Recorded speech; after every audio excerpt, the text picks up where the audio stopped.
அம்மா இல்ல அப்பனும் இல்ல ஆறுதல் சொல்ல ஆளில்ல ஆசைப்பட்ட வாழ்வும் ஒண்ணு அவளுக்கு இங்கே சேரல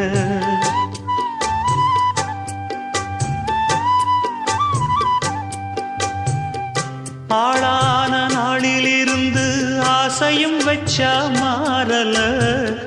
அந்த கதை பாதியில் முடிஞ்சு போனதையா தேரல பச்சை மண்ணு ஒன்னால பல பழி சுமந்தா தன்னால பாவம் பழி முன்னால வந்து படருதையா தன்னால கஷ்டத்தை மட்டும் தூக்கி சுமக்கும் கண்ணி இவதா சின்ன மகதா உத்தமிரத்தினந்தா இங்கே மானமுள்ள பொண்ணு ஒண்ண மனந்துடிக்க விட்டாக மறுதலிக்க வச்சா